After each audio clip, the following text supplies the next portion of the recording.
You guys ever have it where you get so hyped for a game, the game's absolutely beautiful, it's amazing, and you look at it, you're like, this game is gorgeous, and it's gonna do amazing. Then it comes out, the graphics are absolutely insane, and then it flops. Right? Well, here are 10 games that had insane graphics but flopped, right? And we're going to talk about them. We're going to see if you played them, see what you thought of them, or even see if they truly flopped in your opinion. Let's check it out. Some video games look absolutely gorgeous with great graphics, but never quite take off in mainstream success or live up to their gameplay potential. We've got a bunch of examples of pretty games that flopped in one way or another, be it critically, commercially, or something in between. Let's dive in with number 10 and start with the obvious one, the elephant in the room, Anthem. Anthem, oh god, man, really looked to be like a graphical powerhouse. It did. Looked to be beautiful. The game highlighted walking around the hub village area in first person with just incredible character models and realistic animations and lighting in the crowded sci-fi marketplace. Speaking of graphics, I'll up them a little bit there. Hopping into your javelin, your cool Iron Man mech suit that had an insane amount of detail on it and reflections and light. And then the final release ended up looking much flatter than that. The javelins still looked really cool. The worlds themselves that you flew around were pretty vast. Like, look at that. But even Looks if you could beautiful. still argue one way or another that the game was pretty looking, the actual gameplay itself wasn't so hot. You've probably heard enough about Anthem at this point, it being one of EA and BioWare's biggest flops. The games as a service game that nobody really ended up wanting just because nothing about it really felt quite right. Flying around and blasting things was awesome, but then when it came to missions, world building, enemy types, it didn't really quite scratch the itch that anyone was really looking for, at least especially for us here. Still, with particle effects, weather effects, and environmental effects, and your javelin and the customization within it, did lead the game to look kind of nice. That is the point of this list. It looks beautiful. The game wasn't so hot. Yeah, now, I heard bad reviews about that, guys. What do you think about Anthem? Did you guys ever play Anthem? What do you think? I never actually got to play it. It looked beautiful, but yeah, I heard terrible reviews about it. Just didn't pan out. Was not a lot of bugs, is what I heard. But man, what did you guys think of it? Let me know. Moving on to number 9. Marvel's Avengers. Now there is a lot of about this love this game. There is not love, but I played it a lot out there that like this game, so we're not going to dunk on you. You do you. Everybody has their own favorite game. But for a lot of people, Marvel's Avengers looked the demo? incredible. It was this flashy, awesome-looking game with realistic-looking Marvel characters in yet another kind of endlessly replayable games as a service type game that a lot suits of were fun to play. Stories absolute trash in a Marvel Avengers game. Again, if you're online, if you've ever been on YouTube, you've probably heard most of the complaints about Marvel's Avengers from a gameplay and content offering standpoint, but you can't deny the game looks pretty good. The designs of the characters, you know, even though pre-release people were thinking they weren't so great, most of the characters, especially post-launch, do look really cool. The environments are pretty cool, but especially just the actual single-player campaign, the cutscenes, the character work, the looks of some of the costumes, the visual effects, the textures, the lighting, everything looks really damn good. It's unfortunate, though, that the actual game itself isn't quite what some people were really hoping for, you know? Next. Dude, honestly, I've sunk tons of hours into Marvel's Avengers. The game is beautiful. I really enjoy it. It's a fun game, but I absolutely agree with what they're saying here, that Marvel Avengers is very, very grindy and repetitive. Like the enemies that you're fighting, it's the same like 4 enemies. Did I say Marvel's Avengers? I'm gonna say Marvel Avengers. But the same 4 enemies that you fight. It's just reskinned in different levels. Like, it's the same enemy, the same animations from those enemies, and it's just the same levels over and over again. Like, once you kind of get past the main storyline and the kind of core missions, every other side mission is just like a reskin of each other. You know what I mean? So it really kind of flopped when it came to in-game content. It just got very, very repetitive. You're doing the same thing. There wasn't a lot of variety with it, but it's still a fun game. Don't get me wrong. I enjoyed it. It was a very fun game. I would honestly recommend it to many of you, but I would get it on sale. And I think right now it's not even $60 anymore. I think you can get it by $30. You know what I'm saying? So I would absolutely recommend it. It's a fun game. It's fun to play. You can still sink multiple hours into it before you get kind of burned out on the repetitiveness of it. So I will say Marvel's Avengers is a fun game. It's beautiful.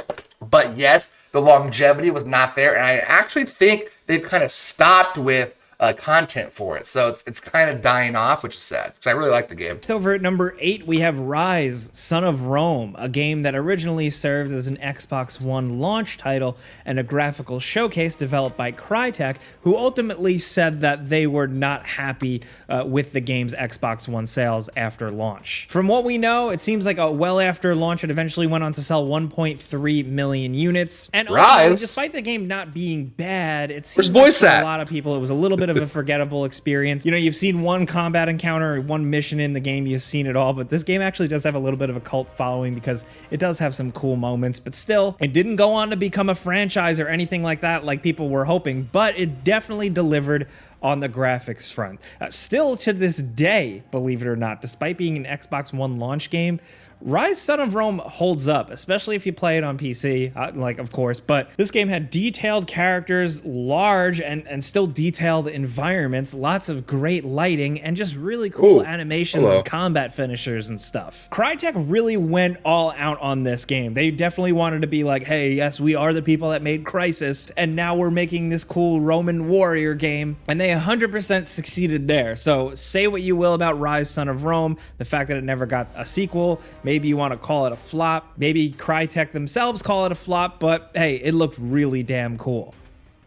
Now, I never actually played it. Did you guys ever play Ryze Son of Rome? It looks really cool. But yeah, I never actually played it, so I don't have much to say on that. Like, I don't have an opinion on it because I never had experienced the game. Next, over at number 7, we have Knack.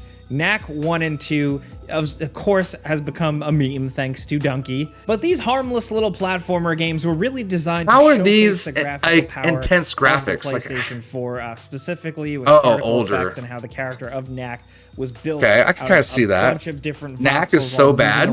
Never played this, but I don't see how this is graphically like amazing. And with its fun, light, cartoony, crisp, bright atmosphere, it was definitely bold. But the gameplay itself, the real simplicity of it, the family-friendly nature of it, still didn't help Knack really kind of attach and take off in the living room, whether in North America and in Japan. It's not so repetitive. Knack 2 reportedly really bombed in Japan after release. This doesn't really look like a top tier game. Software releases when it did actually release, which is painful. Especially, you know, like we're talking about games that missed the mark or flopped or flew too close to the sun, but you know what? I liked it, but I didn't beat it, so it did what it set out to do. It was a fun, lighthearted platformer, and it did look very pretty, especially Knack 2 in certain specific moments. It really did look like a Pixar kind of cartoon Disney animation thing come to life. It just didn't quite blow up, and you know what? We can still give Knack the respect he deserves. Now, next over at number 6, we have Assassin's Creed Unity, which, hot damn, this game looked really good. At the time. The thing that held it back wasn't that it was a commercial flop. It actually apparently sold pretty well, according to Well, because it's Assassin's Creed game, that's why. What held it back and made it fall from grace was the technical state it initially released it. The console version of the game had terrible frame rates. The PC version wasn't really well optimized, and of course, you've seen all the glitches by now. The Assassin's Creed Unity was glitchy as hell, with people's eyes popping out of their faces, just weird, horrific character contortions. You name it, you've probably seen it all at this point. But now, looking back at the game, now with it at least running okay, it's a decent Assassin's Creed game, and it is absolutely a gorgeous one. From the new parkour animations with how the character can climb up and down buildings, which still blows my mind that they didn't continue that in further games, to just the level of detail of Paris and down to... So, Unity had one of the best stories in the franchise, but there was just so many bugs and glitches and whatever. It just ruined the game. It made it unplayable at certain points.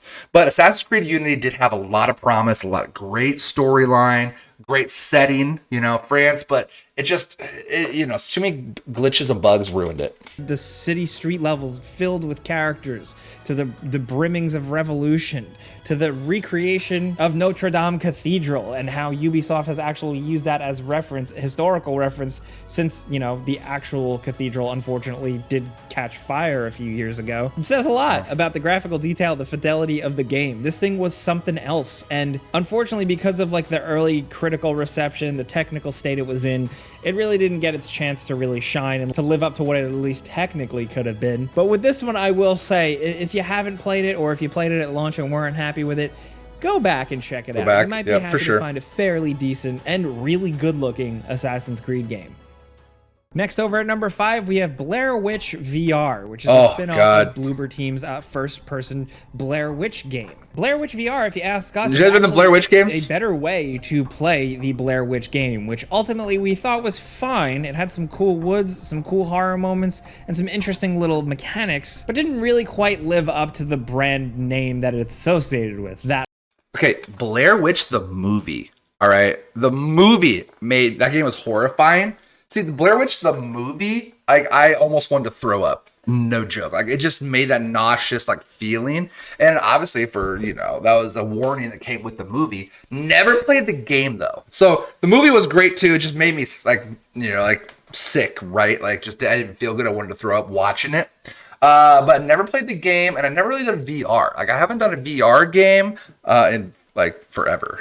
Hype. However, put that in VR and the game just feels just better enough to really make it compelling and interesting. Is it an exact recreation of the original movie? No way. And as long as you don't go in expecting that, you're in for a pretty good time. Unfortunately, Blair Witch VR didn't really seem to take off, at least. Have you ever watched As Above, So Below? No, I haven't. I haven't seen too many people talk about it. It actually has had its Thank you, Paladin. Thank you, Crit. User reviews, but the more you look into it, it does seem like a lot of people are happy with the game, and rightfully so. It's a cool little experience, and it definitely goes places. And also, there's a very good dog in the game, so that it gets points for that. Next, over at number 4, we have Ancestors: The Humankind Odyssey. Now, this game wasn't necessarily a financial flop. It did go on to sell 1 million units, they have confirmed, but this was a game where visually it looked awesome, and ultimately we think, personally here, the gameplay concepts didn't quite live up to the promise. Ancestors' whole premise was kind of like you starting as a primate, a primitive creature, and slowly learning how to communicate, use tools, hunt to survive, and slowly kind of work your way up through to the Homo sapien. It had really dense jungle forests, incredibly detailed animals monkeys and wildlife, and really incredible animations, especially as you're running and climbing, and to see your character go from walking on 4 limbs to sort of walking upright was very cool. But it ultimately amounted to a very repetitive game that didn't really go anywhere and didn't have the payoff you were probably hoping. It gets a lot of points for creativity. We still really thought the game was pretty cool, but it really didn't stick the landing. It still looks gorgeous, but I don't know, man. It looked really, really great, but it didn't quite stick the landing. Next, over at number 3, we have Agony. Agony is incredible looking. I mean, look at this. If you like any type of horror, what is this? Horror, body horror, grotesque Never played this game. Just things that look like metal albums. I've never even heard of this game. Is a dream come true. Unfortunately, the actual game built around it is just kind of like a substandard horror game where you run from a creature and you hide, and that's really it. And some pretty straightforward. But these graphics don't look amazing. You know what I mean? It's supposed to be insane graphics. It doesn't look that great. Does not take advantage of really showing off at any point just how good it can really look. The creature designs, the environments themselves, the gore, the nastiness of all of it doesn't reach the heights it could have. And that's a shame, because I think if any game on this list, this one specifically, it's really just about the creative concepts, the real art design behind the whole thing, and how, unfortunately, the actual game really held it back. It was a bummer. According to some reports, it did do fairly well for the developers. It sold over 160,000 copies, so for a smaller studio, maybe you can't call it a flop, but it certainly did not take the world by storm. Now, down to number 2, we have the Dark Pictures Anthology. Oh my gosh, my buddy plays this game. Supermassive Games horror anthology. I haven't played it, but I've seen these games. Took place in the South Pacific. So there's 3 or 4 of these games, right? Man up down in the anthology games, there's 3 or 4 of them in the series, isn't there? They're very immersive. Okay, you can do a lot with it. It's realistic. You know what I'm saying? And it's worse of the 3. Okay, I mean, I've seen them and they look really, really good. You know what I mean? And it's more based on the storyline, not based on action. It's based on decision making and the storyline. You kind of decide the path of the game. You know what I mean? And I saw my buddy play it and it looked really cool. Pacific Ocean and was about 4 college friends on an adventure that of course slowly becomes a creepy horror story. And this was of course hot off the heels of their success of Until Dawn, so expectations were really high, and Man of Medan, at least for us here, wasn't so great. We didn't enjoy it, we didn't think the payoff was too great, and playing it was kind of boring. That being said, we do not want to dunk on them as a whole. We still really like the developers, and the Dark Pictures Anthology actually ended up getting much stronger. House of Ashes, the last game that has been published in this Dark Picture thing, is actually really good. So don't get it twisted. Oh. But the first game we weren't big fans of, but still, it looked incredible. Just the dark, creepy ship, everything wet, really did wonders and blew us away and kind of actually saved the game for us. We're glad that Supermassive Games stuck with the whole Dark Picture thing and ended up making better games out of this. They all look really great graphically, from facial captures to the way the actors look in the game to the details, the lighting. They do a great job. Now down to number 1, of course, we were going to mention it, The Order 1886. Oh, man. I did not see him going this way. It looked incredible. I did not see him picking this for number 1. It was way too short and left people not really satisfied. Now, I am an That's what she said. Hey-o. I actually really love it, despite you being able to beat it in like 4 hours, which is an absolute... So that's one thing I did hear about it. Game is beautiful, but super short. Like, not very much content to it. Very short game. That's what I did here, so I'm glad they talked about it. But yeah, like, I didn't think that of all the games they could choose from, I didn't think they were gonna go this one for number 1. Appointment. The visual style is awesome. This different take on 1880s London with a kind of sci-fi spin on it. You're a badass, you're Galahad, you're shooting dudes and creatures with cool laser guns, and it's tight in a really cool gothic style setting. This game looked downright incredible for the time. It was a PlayStation 4 first party game, and it had some banger visuals to it, and unfortunately it never really got updated. You know, playing it on PS5 now, if you want to replay, that's crazy. It never really got any love. It's still 30 FPS, and we don't know if we're ever going to get a sequel, because it seems like Sony really moved on after this. People weren't really satisfied. Yeah, they're definitely not going to make us. I'm still the Order 1886. But that's just me. Those are some games with great visuals that didn't really turn out so well. Yeah, The Order 1886. We got some bonus examples for you as well, including Resident Evil Resistance. That was never played that one. Environments look stunning, but unfortunately, the game didn't. Launch title game that looked absolutely incredible, but was just a totally forgettable Killzone game. Killzone? So those are some games that we think the graphics were at least worth celebrating over anything. You know, we were a little negative here, but we wanted to talk about some pretty stuff. So we want to hear from you guys in the comments. Yep. But yeah, what do you guys think? What game, even if it wasn't on the list, what game do you think was absolutely beautiful but just flopped? Like, didn't go anywhere, had a lot of negativity around it? And don't say Cyberpunk, all right? Do not say Cyberpunk. That game was great. Sure had a lot of bugs, like, but it's great now. You know what I mean? So what do you guys think? Like, what game do you think was absolutely amazing, was not on this list? Or if you agree with one of the games that was on this list, why? Like, what, in your opinion, why did the game flop? So let me know in the comments below. That works. There we go. Whoa! That's a train, guys. You should not hit the train.